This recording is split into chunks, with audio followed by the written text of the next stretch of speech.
A gente nunca dormiu tão mal, nem tão pouco. Segundo uma pesquisa feita pelo Instituto do Sono de São Paulo, os brasileiros estão dormindo 1h30 a menos, em média, do que na década de 90. Dormem só 6h30 por noite, em média. Mais 70 milhões de brasileiros têm algum grau de insônia. Muita gente dorme só 4 horas por noite. Por essas, as vendas de remédio para dormir explodiram nos últimos anos. Só um deles, o Zolpidem, cresceu 560% na última década. E hoje vende mais de 11 milhões de caixas por ano no Brasil. Mas o que pode estar causando essa epidemia de insônia? É seguro tomar remédios para dormir?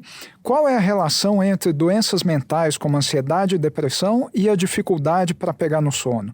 E o que você pode fazer para dormir melhor? Para descobrir, estamos aqui com o psiquiatra Alexandre Valverde. Seja bem-vindo. Muito obrigado. Eu sou Bruno Garantoni, editor da Super. Eu sou Alexandre Verzignassi, diretor de redação da Super. E vamos lá. Quais são os perigos mesmo de dormir mal? Muito tempo de sono ruim pode causar danos permanentes no cérebro?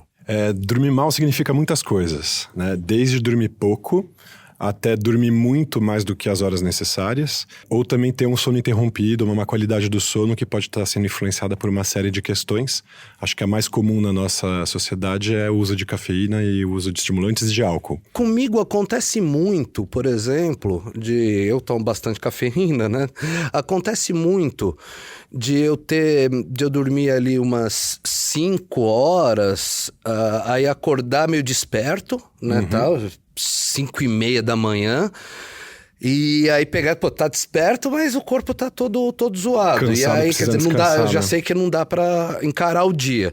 E aí eu forço pra dormir de novo, e aí começa outro ciclo, e aí no fim das contas eu acabo ficando muito tempo na cama, mais do que as 8 horas, só que dormindo mal. Uma das coisas é isso também, então. Sim. O ideal é todo mundo dormir 8 horas, não é biologicamente o que todo mundo precisa. Tem algumas pessoas que têm uma necessidade menor, mas a maior parte das pessoas precisa dormir essas 8 horas. Porque 8 horas, o sono ele tem 4 fases principais, né? Então tem aquela fase que a gente chama de sono 1, 2 e 3, e depois a fase do sono REM, que é uma palavra que vem do inglês, que significa movimento rápido dos olhos. Então cada uma dessas fases é um nível de profundidade maior. O processo de descanso, ele acontece principalmente no sono 3, que é o sono mais profundo, e o sono REM. Nessa fase, você tem uma atividade diferente do cérebro, né? No sono REM, que é esse sono mais profundo, que quando a gente vê a pessoa deitada, os olhos das pessoas estão se mexendo, é a fase em que a pessoa sonha. E é a fase em que acontece consolidação das memórias, um repouso, uma limpeza metabólica, vamos falar assim, do cérebro. Quer dizer, então, a parte mais importante, porque é bem a hora que tá rolando a faxina Exatamente. Na Só que essa fase, para ela ser atingida, você tem que passar pelas outras fases do sono. Então você não consegue atingi-la imediatamente. Então se você se priva e dorme menos horas, você vai se privar de atingir essa fase mais profunda do sono. Então, com isso, você fica com problema de memória, problema de concentração, você tem problemas de humor relacionados a essa privação de sono. Quando a gente fala de insônia, a gente tem que distinguir a insônia primária da insônia secundária, né? A insônia que por si já é um problema, ou aquela que deriva de um outro problema psiquiátrico, no caso, por exemplo, o uso de alguma medicação e tal, da privação de sono. Às vezes as pessoas têm queixas que se assemelham às queixas da insônia, mas quando a gente vai ver é porque justamente a pessoa não está dormindo as horas necessárias.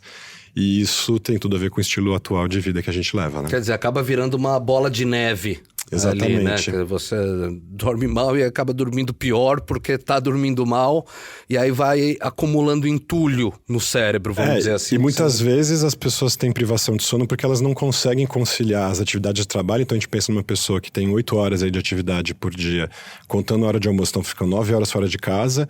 Se a pessoa tem que ir de casa pro trabalho e voltar do trabalho para casa, às vezes demora 1h30 cada trecho desse, então a gente conta aí mais 3 horas por dia ou 4 horas, dependendo da distância. A gente já viu aí 13 horas. O dia tem 24, a gente teria que dormir 8, mas a pessoa tem que ver a família, conversar com as pessoas em casa, resolver coisas. Quer dizer, às vezes essa rotina impede que você consiga manter essa disciplina. E quase todos os problemas, quase todos não, mas assim, muitos dos problemas de sono têm a ver também com essa questão da indisciplina nossa. Mas, doutor, todo mundo dorme mal de vez em quando. 2 perguntas. A primeira, Como que eu sei que eu realmente estou com um problema? O que constitui uma insônia mais ou menos tolerável e qual que é o momento que eu preciso procurar ajuda médica? E uma pergunta meio relacionada. Quando a pessoa deita na cama, põe a cabeça no travesseiro e não consegue dormir. Normalmente ela fica ali fritando e tentando forçar o sono. Isso é a coisa mais certa a se fazer? Será que não seria melhor desistir de dormir? Tem algumas técnicas para isso interessantes, é bem legal a sua pergunta. Vou começar por essa, então depois eu respondo a outra. Uma estratégia para a pessoa tentar induzir o sono mais facilmente, porque muitas pessoas têm dificuldade para induzir o sono e algumas pessoas têm dificuldade para manter o sono, né? Manter toda a arquitetura do sono e os processos todos. Uma das estratégias é você considerar que a cama é um lugar sagrado onde você só deita para dormir ou para ter uma atividade sexual. Não é legal ficar deitado para ler livro, não é legal ficar deitado para assistir televisão, porque o cérebro fica com aquela informação de que seu corpo está deitado ali, mas que você não está precisando descansar. A questão do... induzir o sono, né? O sono e a vigília, esses dois estados, eles são determinados por dois sistemas no cérebro, né? Tem um sistema que mantém o cérebro vigil, acordado, então mantém a nossa atividade, concentração, atenção, pensamento, tudo mais. E tem um sistema que é para induzir o sono mesmo, que é o sistema de adenosina, que é esse nome desse neurotransmissor, mas que a gente lida muito com ele porque é justamente o sistema que fica bloqueado quando a gente toma café.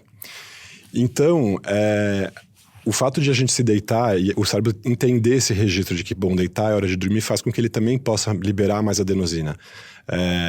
Tem essa coisa da gente estar condicionado a isso. Se o seu cérebro não entende mais que você está precisando dormir na hora que você deita, ele vai reter essa liberação. Então, e aí é que acontece, a gente fica muitas vezes deitado assistindo televisão, tem a exposição à luz, aquela luz azul, aquela luz brilhante que acaba fazendo com que a gente tenha menos sono, né? Bom, não sei se eu cheguei a responder a pergunta toda, tem... Eu deitei e não consegui dormir. Sim, claro. Ficar fritando na cama não é pior? Não seria melhor eu sair do quarto e fazer outra coisa e esperar o sono vir? Exatamente. Então, se você está deitado na cama, o sono não está vindo, o ideal é você sair e tentar relaxar. Quando o sono voltar a aparecer, aquela sensação da cabeça pesada, aquele cansaço, você volta para a cama e aproveita esse momento. E uma outra técnica que é bem interessante é que muitas pessoas ficam deitadas na cama com aquele pensamento, eu não vou conseguir dormir e tal.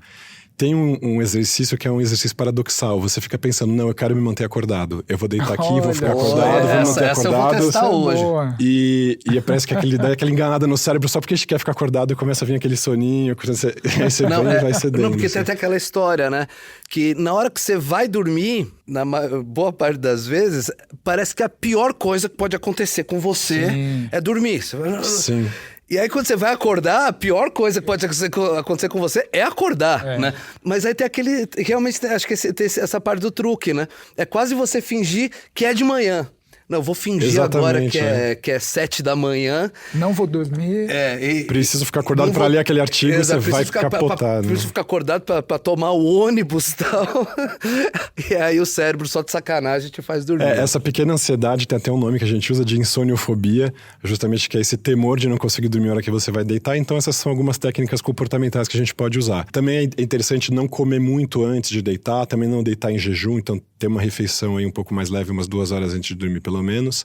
Evitar tomar líquidos durante a noite, assim, as 3 últimas horas antes do sono, para também evitar ter que ficar acordando de madrugada. Quer dizer, tem uma série de estratégias que a gente pode usar para tentar melhorar a qualidade do sono, mas essa cognitiva de dar esse truque no cérebro, ela é bem curiosa. E aí o Bruno tinha perguntado ali também qual que é o momento, então, Exato. Né? Aquela história, todo mundo tem uma hora que dorme mal, né? Mas qual que é o momento que você vê, preciso procurar ajuda? Quando a insônia está relacionada com algum evento pontual na vida, então você tem lá no dia seguinte uma apresentação para fazer um trabalho, uma prova para fazer, embora isso também possa ser disfuncional, você dormir na noite anterior, porque você pode ficar com um problema de concentração no dia seguinte, né? Mas quando tem um evento que desencadeia aí 1 ou 2 dias de insônia, a gente não vai entender isso como um problema grave, né? Todos os problemas em medicina, em psiquiatria, vou falar em neurologia também, eles têm a questão temporal como um determinante aí do nível de intensidade, de gravidade, da preocupação que a gente tem que ter com isso. Algumas escolas divergem, tem escolas que vão entender que insônia crônica é depois de 3 meses de alteração, algumas vão dizer que não, é depois de 15 dias. De todo modo, o que a gente observa, e na prática a gente lida com a questão da função da pessoa, né, da funcionalidade. Se a pessoa está dormindo menos e isso está gerando tanto um sentimento de insuficiência, de cansaço, e se vai gerando sintomas do tipo falta de concentração, dificuldade de memorização, uma lentificação no dia seguinte, uma dificuldade pragmática, né, para realizar as coisas, a gente já fica atento e pensa, bom, a gente tem que agir. Nesse primeiro momento, a gente se pergunta, a pessoa tem uma insônia que é puramente insônia, é um problema neurológico ali, desse ciclo de sono-vigília, está sendo influenciado ou não por esses hábitos do tipo uma inadequação na hora de dormir, ou assistir televisão, ficar ligado no celular ou no tablet à noite? Será que é isso? A gente pode prescrever algum tipo de medicação específica para induzir o sono, mas também por um período curto. Agora, pode ser que a insônia seja secundária. Pode ser que ela venha aí de um processo de uma depressão, de uma ansiedade ou de algum outro problema psiquiátrico. Aí você tem que tratar. E aí você tem que tratar isso.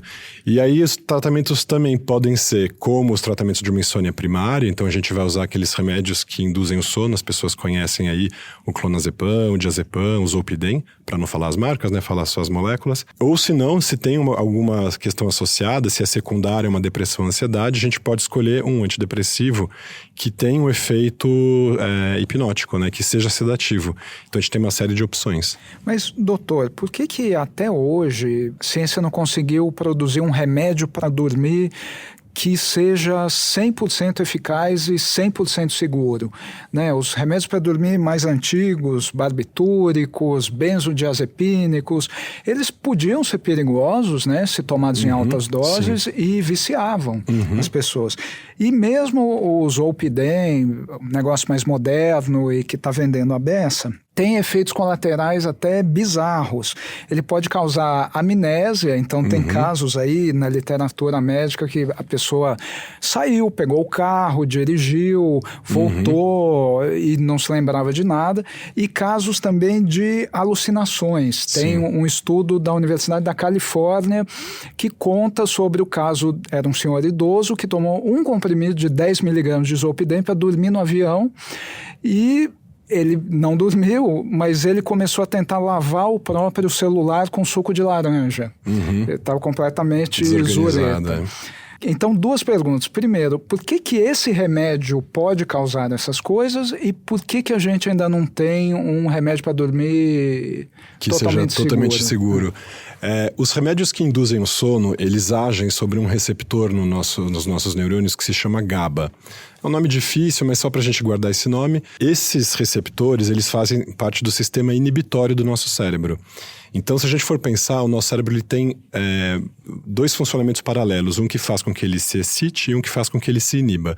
É super importante acontecer isso, porque um cérebro que se excita muito e não consegue ser inibido, ele pode gerar até uma convulsão, coisas nesse sentido. Então, a gente precisa desse sistema de peso e contrapeso aí, tanto para manter a nossa atividade de vigília e de sono, quanto para manter a nossa atividade mental. A gente também não pode entrar num processo de excitação do pensamento tão grande que não tenha nenhuma inibição, senão a gente entra num processo de euforia, de mania e tal. Então, o que a gente faz? A gente coloca uma medicação, dá para a pessoa uma medicação que estimule esse sistema inibitório. Mas o que acontece depois de um tempo que a pessoa usa a medicação? O cérebro entende, poxa, os meus receptores, eles estão todos saturados. Eu vou produzir mais deles para eu continuar sensível, porque eu preciso ter esse sistema funcionando. Então, o cérebro mesmo ele vai criando um mecanismo para ultrapassar, vamos dizer assim, essa inibição que a gente está induzindo com a medicação. Por isso que quando uma pessoa começa a tomar um clonazepam, por exemplo, ela vai começar com 0,5 miligrama. Se ela não para de tomar depois de 1 ou 2 meses, ela começa a ter que aumentar a dose para ter aquele primeiro efeito necessário.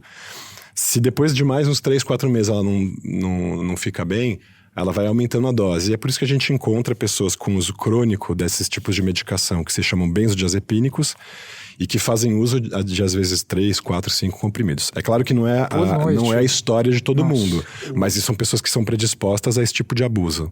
A gente tem essas classes, né? Então, quer dizer, o clonazepam, que é o Rivotril, que é o Rivotril, né? Então, ele é um benzodiazepínico. O zolpidem, ele não é um benzodiazepínico, certo? Qual a diferença para bem para leigos mesmo. É uma diferença do tipo da molécula, o modo como ela é mesmo, porque as moléculas elas têm formas espaciais e elas se conectam aos receptores num mecanismo de chave e fechadura. Então são classes diferentes de medicações porque elas têm anéis aromáticos específicos, isso faz com que ela seja classificada de um jeito ou de outro. De todo modo, elas se comportam de um modo muito parecido. E é por isso também que o Zolpidem, em algumas pessoas mais sensíveis, ele também pode gerar esse processo de tolerância, que é essa de você... Também pode. Também pode. Ah, tá. Quer dizer, mas a gente tem, pelo menos na conversa de bar, assim, de que o clonazepam vicia mais que o Zolpidem, por exemplo. Também já ouvi isso. Então, sim, mas tem casos, assim, e está sendo comum a gente encontrar na clínica atualmente, pessoas que têm usado o Zolpidem não para dormir, mas como ansiolítico durante o dia. E eu tenho alguns grupos de psiquiatras, colegas no WhatsApp, essas coisas, a gente fica discutindo isso. Não são poucos os que recebem, às vezes, pessoas tomando 10 comprimidos de Zolpidem por dia. Mas daí o cara não fica com sono durante o dia? Então, nessa situação de abuso, não. Porque justamente aconteceu essa modulação do cérebro e aí ele já criou maneiras de contornar o efeito da medicação. E aí o cara usa ele por prazer. Na verdade ele está fazendo um tratamento inadequado de alguma condição ou outra que ele devia estar sendo orientado. Nenhum psiquiatra vai orientar a pessoa a tomar 10 comprimidos por dia. Então tem alguma coisa errada aí. A gente tem que entender também... Ou até a tomar de dia, né? Porque você tomar um Zolpidem e pegar um carro... é tão criminoso quanto tomar meia garrafa de uísque e pegar um carro. É a mesma coisa. O efeito do álcool e o efeito dessas medicações é o mesmo. Eles agem sobre o mesmo sistema, que é esse sistema GABAérgico, né? Sistema GABA de inibição. E, inclusive, o álcool também tem essa história, né? O álcool é aquela coisa. Na primeira dose você sente um efeito. Depois de um tempo você tem que tomar 2 latinhas para sentir o efeito daquela vez que você tomou a primeira. E a gente tem esse mecanismo de habituação e de tolerância. A questão da alucinação e do sonambulismo, que pode acontecer com o Zolpidem, por exemplo, eu também tenho histórias curiosas do consultório de pacientes do sexo feminino que tomavam o Zolpidem e mantinham atividade sexual durante a noite, por sorte com o cônjuge e tal. Por sorte. Mas aí elas acordavam super irritadas, porque elas não entendiam o que tinha acontecido, elas supunham que elas tinham sido molestadas pelo próprio companheiro, gerava uma série de questões aí. Até entender que era a medicação que deixava nesse estado de sonambulismo. Por quê? Acaba acontecendo um descompasso entre esse sistema que mantém o cérebro acordado e o sistema de inibição. E isso não acaba sendo feito de maneira completa. Então a pessoa acaba tendo um sono, vamos dizer assim, da região pré-frontal, então a região que é questão que controla a impulsividade, o raciocínio, a atenção e tudo mais, mas ela não tem um sono das partes motoras. Então a pessoa consegue manter uma atividade motora sem estar consciente. E é por isso que não tem também... E aí também tem um mecanismo de alteração da memória e a pessoa fica com aquele lapso de memória naquele tempo. Então é curioso isso, mas o nosso cérebro, parte dele pode dormir e outras partes não. E é isso que acontece em uma série de problemas de sono. Não só os induzidos por medicação, mas alguns problemas que as pessoas devem estar acostumadas a ouvir aí por aí. A questão do terror noturno, do sonambulismo, do despertar confusional. Eu já ouvi casos ali, né? De gente que depois de ter tomado o Zolpidem e não dormido... pegou e aí fez um monte de telefonemas, né? Quer dizer, não é só... Exatamente, são coisas complexas mesmo. Não sei nem se é uma coisa motora, né, tal, mas ser ali... Intelectual intelectual, a pessoa tá conversando ali e tudo apagado, né? A pessoa só fica sabendo no dia seguinte. Depois, né? Porque o sistema de memória dela não capturou essas informações. Relatos de uso recreativo nos Estados Unidos também. Os caras tomam, normalmente, doses mais altas, irregulares, e daí fica fazendo muita força para não dormir, para vir a alucinação maluca e tal. E ficar agindo sem... abuso de substância tem de todos os tipos. A gente se surpreende com as maneiras como as pessoas conseguem inventar muita modos. originalidade mesmo, né? Mas, doutor, o senhor mencionou que remédio para dormir deve ser usado só com orientação médica, sempre, por período definido, é claro. E não é o que a gente vê por aí, né? As pessoas conseguem... Quem mais prescreve benzodiazepínico, remédio para dormir, não são os psiquiatras. São os clínicos gerais, são os cardiologistas, são os ginecologistas. De novo, por causa daquela velha história, a gente retoma aqui o tema da psicofobia. As pessoas preferem dizer para outros médicos que estão com problema de sono do que ir para um psiquiatra, porque parece que se a gente vai para o psiquiatra quer dizer que a gente está assumindo que é louco. E é uma questão difícil. Se a pessoa tem dificuldade para procurar um psiquiatra por psicofobia, que vá ao neurologista, que também é o médico de predileção para lidar com essas questões. Vejo muito também, principalmente quem tem plano de saúde, a pessoa começa a usar o sistema como se fosse tráfico mesmo, né? A pessoa vai batendo de um médico no outro até arrumar um que deu o Rivotril. E tem no mercado paralelo dela. Também, né? A gente encontra pessoas que compram Rivotril, estimulante, outras sim. medicações sem receita nenhuma. Isso daí tem grupo de WhatsApp que faz isso, quer dizer, tem todo um tráfico ali também. Exatamente. Né? Então... Mas aí, supondo, eu fui ao médico e daí o médico falou, olha, Bruno, você vai tomar o remédio para dormir por X dias e depois você vai parar de tomar. Quando eu parar de tomar, a insônia não vai voltar? Dependendo do tipo de medicação e se ela está secundária a algum outro problema que não foi resolvido, pode voltar sim. Mas se for uma insônia primária, não volta. Você tem todo um protocolo, né, do tempo que você vai fazer esse tratamento, você tem uma redução gradual da dose.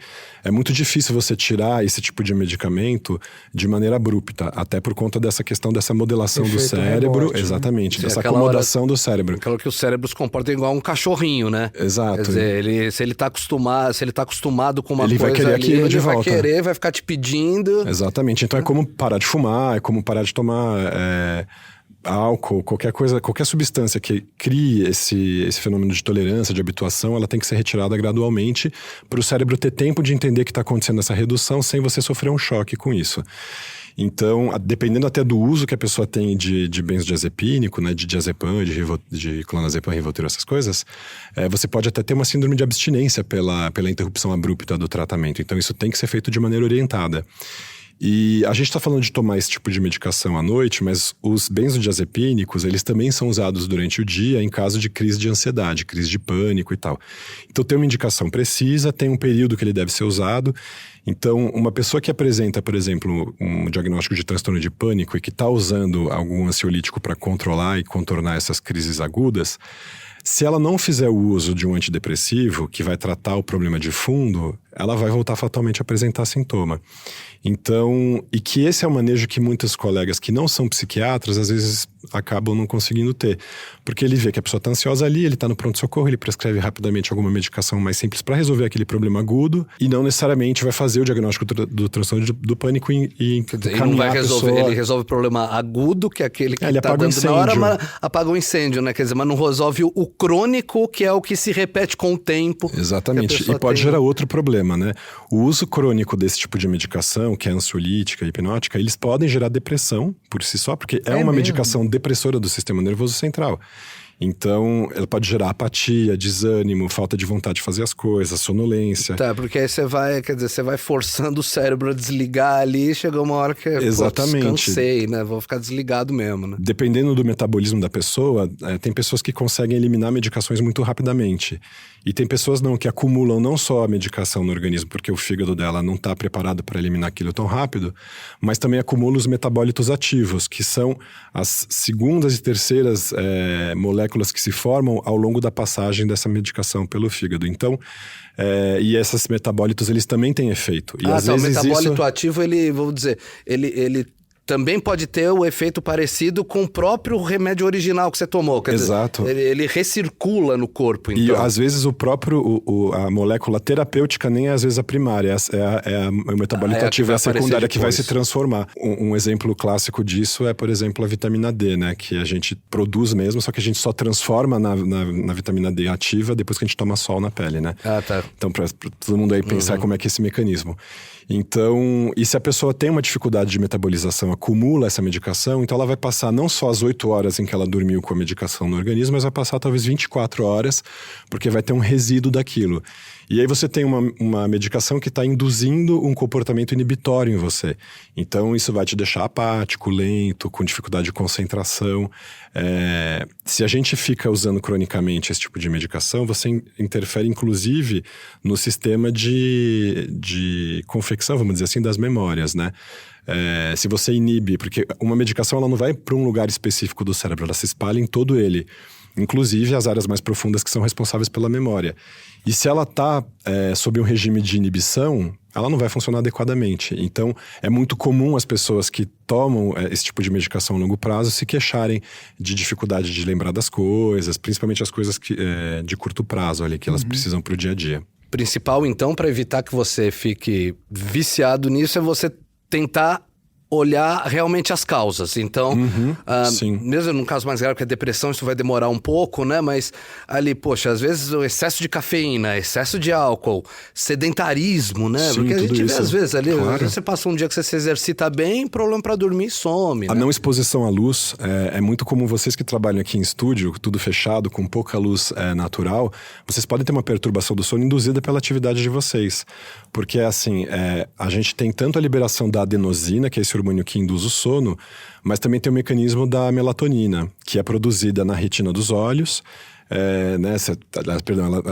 A retina ela captura as informações de luz que você recebe ao longo do dia. Essa informação é levada para um núcleo que fica logo em cima do encontro dos nervos ópticos, né, do quiasma óptico.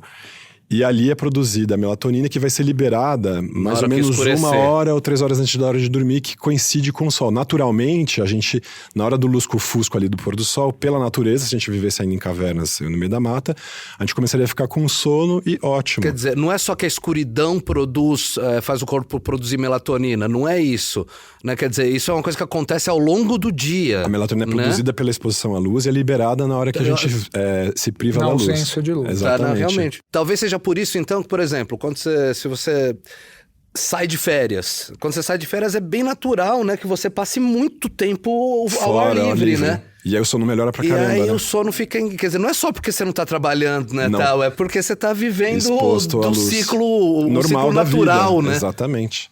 Isso daí é uma questão, inclusive, para vários problemas de sono, a gente indica a fototerapia.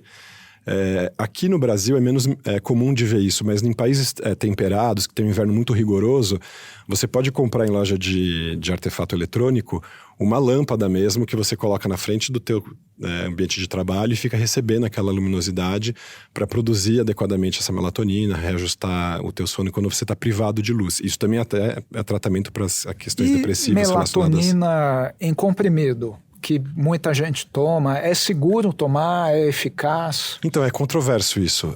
A melatonina, se a pessoa engole, ela vai passar pelo fígado, né? Do estômago vai pro fígado e um monte dela vai embora. O que acaba chegando no cérebro é uma quantidade muito pequena.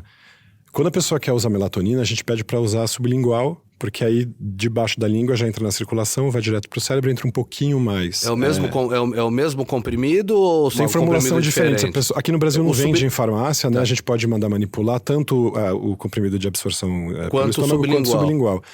Lá fora tem muita gente que compra quando vai em viagem, tudo. Tem as duas formulações também. De todo modo, não é uma medicação que intoxique, que cause algum dano, nada disso. Se a pessoa usar, por exemplo, o comprimido de 6mg, 5mg, que é o que mais facilmente se encontra por aí sublingual, não vai ter problema. Mas tem alguns estudos que já mostram que você pode gerar perturbações depois crônicas por conta desse uso de melatonina. Quais perturbações? Do tipo, acabar agravando o problema de insônia. Tem situações que descrevem perturbação do tipo... como acontece com o Zolpidem também. Alucinação durante o período do sono, ou movimentação indevida, né? O sonambulismo, alguma coisa assim. É que essas modas, elas geralmente são adotadas aí por muita gente e tal. E claro, não é um medicamento que tem o mesmo efeito. Se a gente pegasse todas as pessoas e oferecesse Rivotril, a gente teria um problema muito mais grave do que o da melatonina que a pessoa pode comprar sem receita. Mas a gente acaba vendo um caso ou outro que pode se manifestar algum problema mais complicado. Tá. Compra sem receita lá, sem receita nos Estados Unidos, né? Acho que agora a própria OMS recomenda usar melatonina só em último caso e ter recomendação médica mesmo. E até porque você pode ficar escamoteando um problema ou outro de saúde que está precisando ser visto e que não está sendo visto. Então, mas mesmo... o conceito popular de que dos remédios para dormir, melatonina seria o que menos faz mal, faz algum sentido nesse ponto? Eu sei que você já falou um pouco sobre isso. Faz algum sentido, ele é menos problemático do que o benzodiazepínico e tudo, mas acho que o futuro vai dizer melhor pra gente, porque agora que a gente tá observando esse consumo em massa e tudo mais. Quer dizer, o que o pessoal chama de o teste epidemiológico, né? Quer dizer, que a massa tá tomando, a gente vê só no futuro que a gente vai entender melhor, o que aconteceu. Porque realmente, né, lembra, até não faz tanto tempo assim, que o pessoal tava tomando Rivotril como se fosse balinha mesmo, né? Que aí, até a época que o Brasil virou o país o país do Rivotril, que mais se vendia. E aí acabou sendo mais trocado pelo Zolpidem, né? Tá, essa mania acabou baixando um pouco, até depois do monte de efeito colateral que o pessoal Como sentiu. manejo dessas medicações, né, que são as famosas medicações de tarja preta, né, o Zolpidem, ele não é tarja preta até a dose de 12,5 miligramas. Com 12,5 miligramas ele já passa a ser tarja preta, né? Então tem a dose de 6,25, a dose de 5, a dose de 10, que ele é considerado tarja vermelha. A tarja preta significa que é uma medicação que pode induzir esses comportamentos de tolerância, habituação e dependência em pessoas predispostas, né? Então, como esse manejo é mais chato, é difícil, a pessoa tende a gostar muito do remédio porque ele dá um efeito imediato, ele dá um alívio rápido e tal, eu prefiro prescrever sempre outras medicações indutoras do sono. E a gente tem alguns antidepressivos que em dose baixa funcionam como indutores, porque aí a gente não precisa ficar depois nessa dificuldade de fazer o desmame e tal. E a maior parte dos psiquiatras acaba recomendando mesmo outros tipos de medicação, né, como a trazodona, mirtazapina, alguns antidepressivos mais antigos, que a gente chama de tricíclicos, que tem também um poder indutor do sono bastante alto e tal. Eu, pessoalmente, já tive receitado, né, Zolpidem num tempo, e o que eu achei que era uma grande sacanagem do fabricante é que a versão sublingual dele, que é a que funciona mais tiro e queda mesmo, ela tem um sabor muito gostoso, ela tem um sabor de cereja. E aí o que acontece? Depois de alguns dias, você tá indo pra cama, começa a vir uma necessidade de você sentir aquele sabor que é extremamente gostoso. O cérebro liga, é mais ou menos parecido com cigarro com sabor, né, tal, que aí faz adolescente começar. E eu só digo isso aqui porque pessoalmente eu acho que é uma coisa que deveria ser restrita, porque você tá lidando com um medicamento mesmo e tratando ele como se fosse sorvete, né, tal. Quer dizer, você fazendo... Não, vou fazer um remédio tarja vermelha, tarja preta, ali tal, que seja gostoso. Poxa, né? Acho que... É que eles colocam o edulcorante, esse sabor, pra tirar um pouco o amargo que ficaria na língua caso você tomasse o remédio sem nada. Só que aí acaba não custa nada, deixa realmente gostoso. Exatamente, acaba condicionando a pessoa. Tem uma paciente minha que começou a usar o Zolpidem também, e ela usa até hoje, ela tem muita dificuldade para tirar. Atualmente ela toma 1,25, ela toma um quarto desse comprimido de 5 miligramas. É quase nada, um placebo. Só para sentir o gostinho da cereja. Olha só. Porque ela fica com esse conforto de pensar, esse gostinho é o sono, o sono vem. Quer dizer, a parte que o cérebro chega a ligar, né, tal, até o gostinho ao sono, e até se você tomar com placebo, se bobear, você segue dormindo. Tem uma estratégia... Exatamente. É um condicionamento mesmo que você faz, né? Eu tenho 2 sobrinhos pequenos, e eu já conversei com a minha irmã, de sempre passar óleo de lavanda no travesseiro, ou às vezes até um pouquinho no peito das crianças, para elas sentirem esse cheirinho quando elas vão dormir, associarem o sono ao cheiro da lavanda. Para no futuro, quando elas tiverem que passar por algum processo de ansiedade, insônia, não sei o que, elas possam usar esse recurso. A ver se no futuro isso vai funcionar. Vamos ver, mas eu tenho, sem querer fazer merchandising, eu tenho um pouco disso com Comfort, né, tal, usar aqueles negócios com amaciante ali quando era criança, e aí hoje eu acho importante ali ter aquele negócio para conseguir dormir direito. A gente vê muitas crianças que fazem isso espontaneamente com o paninho. O paninho ou o travesseiro que tem aquele cheiro do suor dela e tal, e que ela não quer que lave, né? Acho que todo mundo aqui que tem criança por perto, sobrinho, filho, sabe disso, assim, que a criança fica brava se você lava. pouco daquele do Lino, da turma do Snoopy, que anda sempre com o negócio, é um pouco isso, ele sente aquela segurança de ter E aquele objeto vai ajudar ela a induzir o sono, então ela fica sentindo aquele cheiro, aquela textura, ela já sabe que aquele momento é um ritual ali para ela começar a dormir, aquilo induz o sono dela. Tanto que, bom, pais e mães aí de crianças que usam esses recursos, quando lavam esses paninhos ou os travesseiros, essas crianças ficam muito bravas. Eu acho que muita gente vai ouvir e vai dar risada. Olha só, porque bem perde, curioso. Né? Tal, perde esse recurso, desse pequeno ritual. Que, no fim das contas, é o que a gente quer fazer com os adultos no sentido da educação do sono, da higiene do sono. É criar esses pequenos gestos e ter essas disciplinas para a gente estar sempre associando o travesseiro, o cheiro da cama, o estar deitado com o sono. E a falta de luz também. São coisas que não têm nenhum efeito colateral. Né? Não, claro, são práticas que todo mundo pode exercer. Tomar, agora, uma pergunta sobre uma coisa que talvez tenha efeito colateral. E tomar Dramin para dormir, remédio para enjoo. Então, esses remédios, não só o Dramin, mas tem gente que usa também antihistamínico, né? Remédio para alergia, tudo. De novo, é automedicação, não é para ser feita de jeito nenhum. Quer dizer, é isso, um psiquiatra, um médico não vai sair receitando Dramin pra pessoa dormir. Não, de jeito nenhum. Isso não faz nenhum sentido. Nem Dramin, nem Plasil, nenhuma dessas outras medicações, elas têm outros efeitos colaterais, elas podem gerar outros problemas, o uso crônico delas. Elas também podem, no fim das contas, você vai escamotear uma insônia que você tem. Aquilo pode agravar se for um quadro de uma depressão, de uma ansiedade. Toda automedicação, ela é problemática. Até, por exemplo, né, a gente vai ver propaganda aí de, por exemplo, AS, aspirina, que eles têm de falar no fim da propaganda: se você tiver suspeita de dengue, não tome esse remédio. Então a gente pensa eu só tô com febre, com dor, eu não posso tomar. Se você tomar aspirina com dengue, você vai ter um problema de coagulação no sangue muito maior do que se você estivesse só tomando aspirina ou só com a dengue. E aí você fala, mas é um remédio, entre aspas, bobinho, mas não é. É que a gente já culturalmente está acostumado com essa questão de, se eu tiver uma febre eu tomo Novalgina, se eu tiver alguma coisa eu tomo um Tilenol, tomo um Advil, uma coisa assim.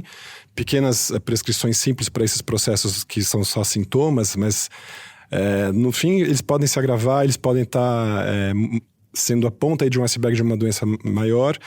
E isso não é diferente para os remédios que empurram aí o sono, né? O Dramin, os antialérgicos e tal. O que eu digo aqui para todo mundo se você tá precisando tomar um remédio que você acha que não é psiquiátrico para induzir o teu sono, você tá com um problema de sono e psiquiátrico e neurológico. Uma vezinha só para dormir no avião? Uma vezinha só para dormir no avião, aí a gente vai falar o quê? A pessoa tá com enjoo, toma um Dramin, vamos pensar que ela tá fazendo isso. Eu gosto de perguntar para meus pacientes que vão viajar se eles têm muito problema assim de fuso horário e tal, e eu prefiro dar uma medicação indutora, tipo o Zolpidem mesmo. Então, aí vai da questão de cada médico. Se o médico falar assim, use uma vez o Dramin, mas ele tá orientando, ele sabe o que ele tá fazendo, é uma coisa. A outra pessoa do próprio grado começar a tomar esse Dramin e achar que pode ficar repetindo, tomar isso por semanas ou meses, que a gente vê, isso é muito comum. Os indutores comuns, que a gente tá falando, Zolpidem, tudo, eles têm a venda em quantidades um pouco menores? Ou, tipo assim, se a pessoa vai fazer uma viagem de avião, então aí ela pega 30. E aí, tipo, ela gostou no avião, aí depois ela passa a viagem inteira dela e a volta até tomar 30, e aí, poxa, aí a chance de viciar exatamente, existe. A pessoa fala, aquele remédio é tão legal, né? Eu tô com ele aqui do meu lado e tudo. A gente orienta bem. Esse Zolpidem sublingual, acho que só tem potinho com 30, agora não é mais potinho, né? É uma cartela. Mas tem os Zolpidem de 10mg, tem cartela com 10 comprimidos. Tá. Você tem quantidades menores. Mas você não consegue comprar 1 ou 2, você tem que comprar 10. Só uma questão, uma brincadeira aqui com a questão do Dramin, tem gente que chama o Dramin de Dormin, né? As pessoas falam, doutor, eu tomo Dormin, pra brincar. Quanto tempo um remédio para dormir pode causar dependência física? Eu sei que varia de pessoa para pessoa, justamente com essa questão da tendência, né? É a mesma coisa que você perguntar, qual é o uso de álcool que a pessoa precisa fazer para se tornar um etilista? Se a pessoa faz um uso esporádico, de pequenas quantidades, com grandes intervalos de não uso, você pode passar muito tempo da sua vida sem desenvolver. Tomando continuamente. Você pode desenvolver isso no primeiro mês. No segundo mês, todo dia, pode. Talvez em um mês. Dependendo da sensibilidade que você tiver, sim, você pode. E provavelmente qualquer um de nós aqui, que se nós não estivéssemos com nenhum problema de insônia, mas eu falasse, vamos tomar isso daqui um mês para testar e sentir o que vai acontecer com vocês. Depois de um mês, se eu tirasse essa medicação, vocês já iam ter desenvolvido algum grau de tolerância e de dependência também. É impossível passar incólume. É assim, não dá para brincar com o cérebro sem ter consequências. Por isso que é sempre importante buscar um médico. Tá. Tem uma outra... Ou uma médica, né? Uma outra parte masculino. Não, uma outra parte relacionada a sono, fala-se da apneia, né? O que é exatamente a apneia e quais são os males que ela pode causar? A apneia do sono, né, esse nome difícil, apneia significa não respirar, né? E a apneia do sono, a gente fala que é a síndrome da apneia ou da hipopneia do sono, então que você ou para de respirar ou respira de uma maneira muito frustra durante algumas fases do sono. E geralmente são as fases em que o sono é mais profundo, então você tem um relaxamento muscular e aí você pode ter uma perturbação mecânica mesmo da respiração, que é o ronco, é o mais comum. As pessoas têm a impressão, todo mundo fala, ele tá roncando, tá dormindo bem. Não tá. Quem ronca não está dormindo bem. Isso aí é uma máxima que as pessoas têm que enfiar agora na cabeça, ao contrário do que se pensava antes.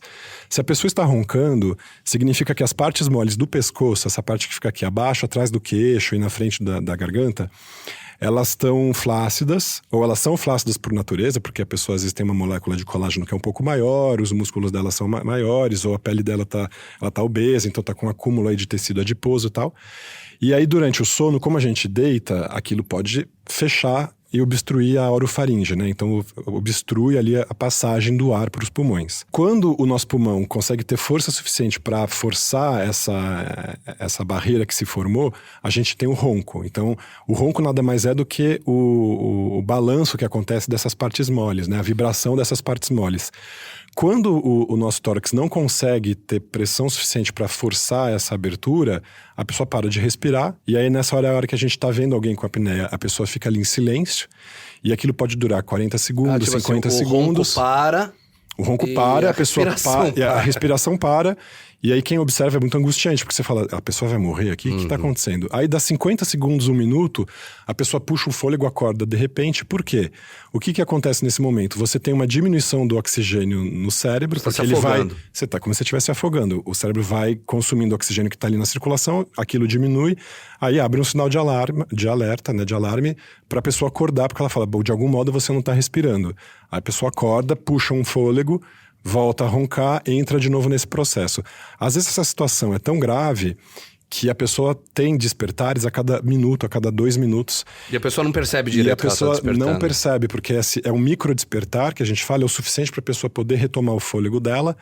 Só que a gente faz um exame que a gente observa no laboratório a pessoa dormindo, então a gente registra com câmera mesmo a movimentação dessa pessoa, a gente coloca alguns aparelhos para capturar o ronco, a respiração, a quantidade de oxigênio e de gás carbônico no sangue, e a gente consegue determinar esse momento dos microdespertares também pelo eletroencefalograma que é feito ali. Então você tem um registro do cérebro que muda na hora que a pessoa entra no estado de vigília, né? Cada vez que a gente aprofunda uma camada do sono, os nossos padrões de ondas cerebrais mudam também. Então a gente consegue perceber quando acontecem esses microdespertares. Às vezes não são micro, às vezes são despertares mesmo e a pessoa se lembra. E às vezes a pessoa não se lembra e acorda muitas vezes. Qual que é a consequência disso? Bom, você primeiro tem uma disfunção do sono, você perturba totalmente a arquitetura do sono, então você não consegue cumprir aquelas 4 fases como necessário. Então você não tem a consolidação das memórias, você não tem essa limpeza metabólica que acontece. Isso pode gerar, primeiramente, acho que assim, quando uma pessoa começa a ter um problema de apneia do sono, a primeira coisa que vai perturbar é a concentração e a memória. Depois começa a perturbar o humor. Então a pessoa começa a ficar irritada, cansada, com falta de ânimo para fazer as coisas. A libido também é uma das coisas que se perturbam. No homem é muito comum, o homem com apneia do sono, ele conseguir ter a ereção durante a excitação sexual, mas ele não consegue manter. E isso é uma pergunta que a gente faz mesmo para ver se tem algum grau aí de apneia acontecer. Então isso também é uma mensagem para os homens, assim, se homens estão tendo dificuldade de manter a ereção, é legal investigar isso. Vão ao neurologista, a um psiquiatra e investiguem se não há uma causa aí subjacente do sono perturbado. Para além do problema psiquiátrico que isso possa gerar, né, a depressão, a ansiedade, a falta de concentração, você tem os problemas cardiovasculares, os problemas metabólicos. Então, assim, cada vez que a gente tem esse microdespertar, o que estava acontecendo? O cérebro estava sendo sufocado. Para você levantar, você tem que ter uma descarga de adrenalina e cortisol, que é hormônio de estresse, para que seu corpo levante, né? E cada vez que você tem essa liberação, a tua pressão arterial aumenta, o teu coração faz mais esforço, ele pode crescer de tamanho. Ah, tá, quer dizer, e aí esses esforços vamos dizer, eles vão minando o corpo. Eles vão saturando o corpo. E assim, o cortisol, ele tá relacionado com o aumento do apetite, aumento do acúmulo de gordura. Quer dizer, não é só que a pessoa tá dormindo menos, né? Tal. Não. Quer dizer, o grande problema, pelo menos ali, o grande problema é essa pancada, essa adrenalinada que o cérebro vai dar. Exatamente. Né? Então isso vai ter uma repercussão cardiológica, a pessoa ela pode se tornar hipertensa, ela pode desenvolver algum problema de hipertrofia cardíaca. Isso pode gerar problema de diabetes por conta da liberação desses hormônios de estresse, o aumento do acúmulo de gordura. E aí tem um círculo vicioso na apneia do sono, que você aumenta a liberação desses hormônios de estresse, você ganha peso.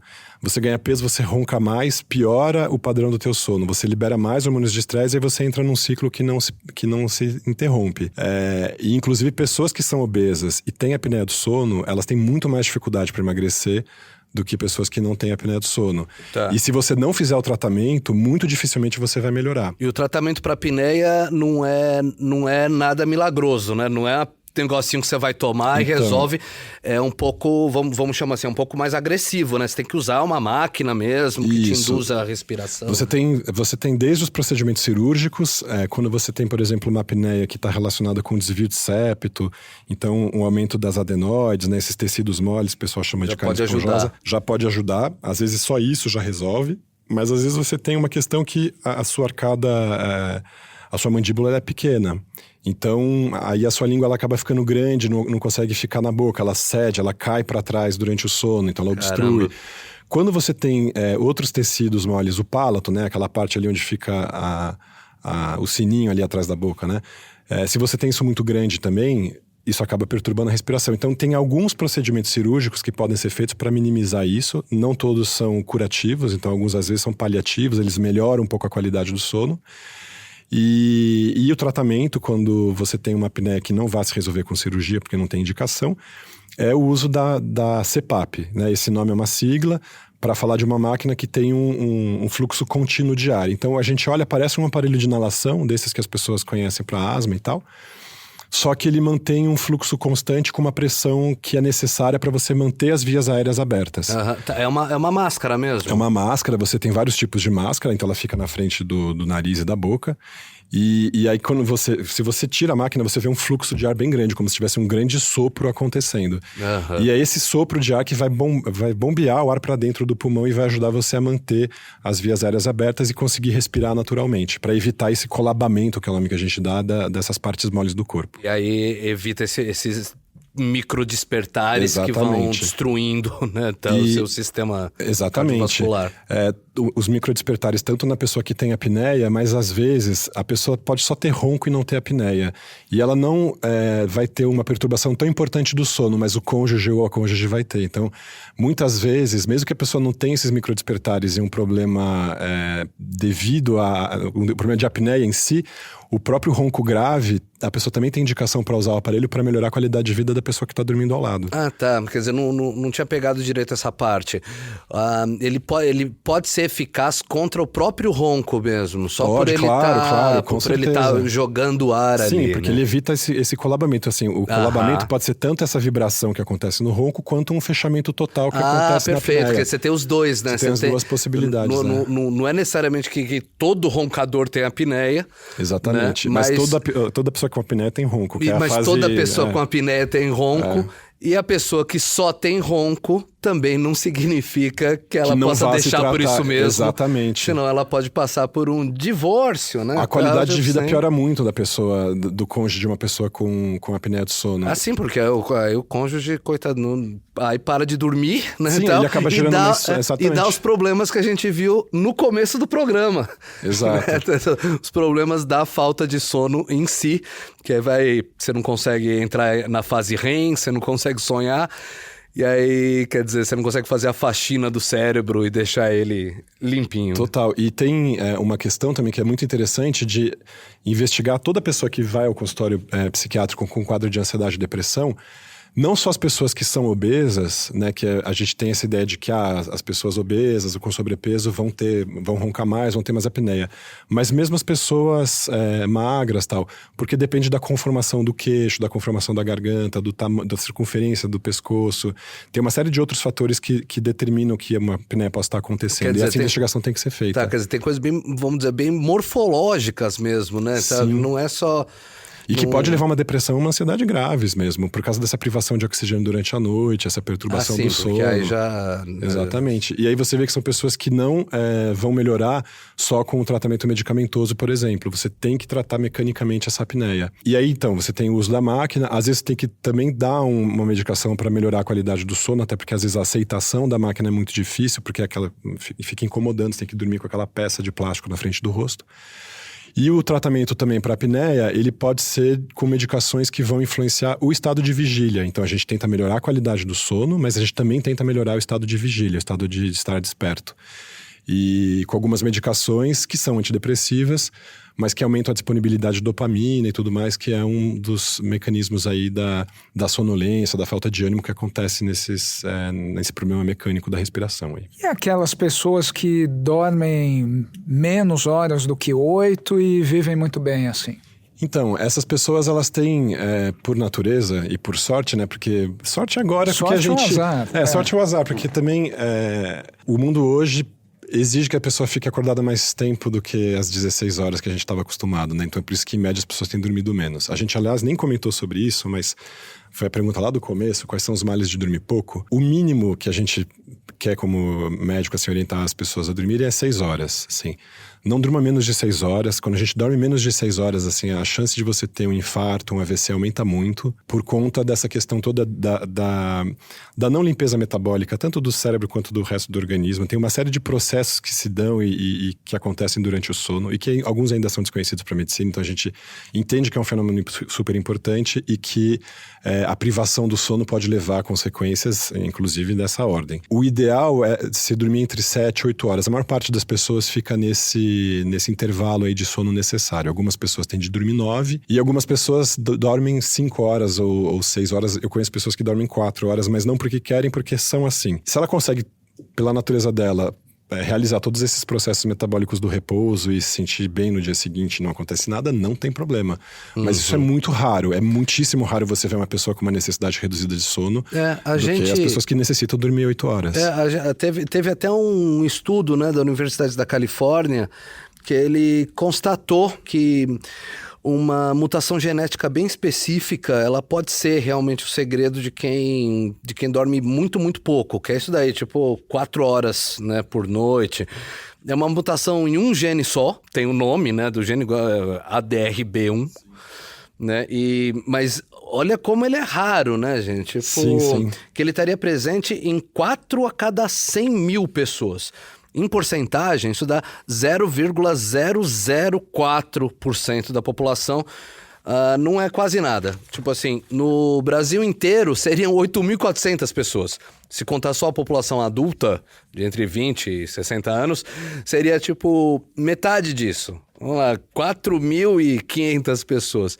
Numa cidade enorme igual São Paulo, seriam menos de 500 pessoas. Cara, 500 pessoas é meia dúzia de vagão do metrô, não é nada.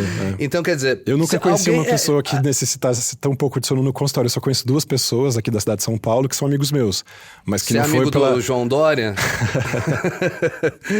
Mas é isso, né? Você tem aqueles casos raríssimos. Acho que o Nelson Piquet tinha isso também, né? De que ele dizia que 4 horas estava ok. Dizia que fazia o tal do sono polifásico, né? Que dormia 1, 2 horas, 3 vezes por dia. É uma maluquice, não sei se tem fundamento. Tem algumas pessoas que fazem mesmo, mas isso em algumas culturas, isso é super comum. O sono polifásico mais comum é a siesta, né? Que se faz na Espanha, nos países...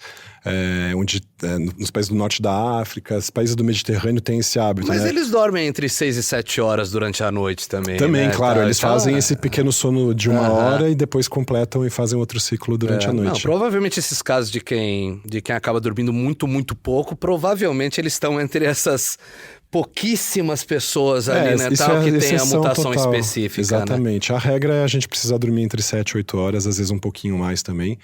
E tem algumas pessoas que elas têm um ciclo circadiano, né, o ciclo de duração dessa interação entre o sono e a vigília, né, essa alternação, que é de 25 horas.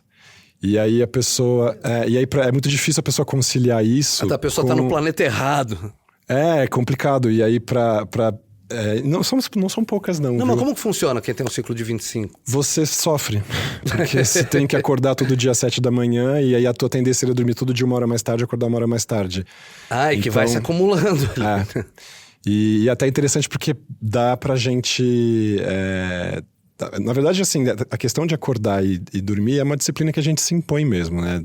Ainda mais agora no mundo que é todo iluminado, então a gente pode artificialmente... criar claridade e artificialmente criar obscuridade também, né? A gente pode trancar a nossa casa, colocar aquelas cortinas blackout e não ter luz nenhuma e ficar mimetizando à meia-noite. Então a gente acaba se disciplinando para dormir alguma hora que a gente fixa.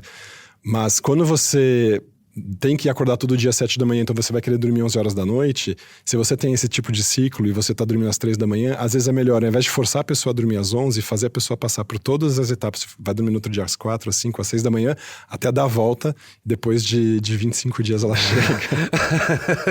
Bom, Mas, então, tipo, crianças não tentem fazer isso em casa. Não, malabarismo, é mais só se procurar alguém.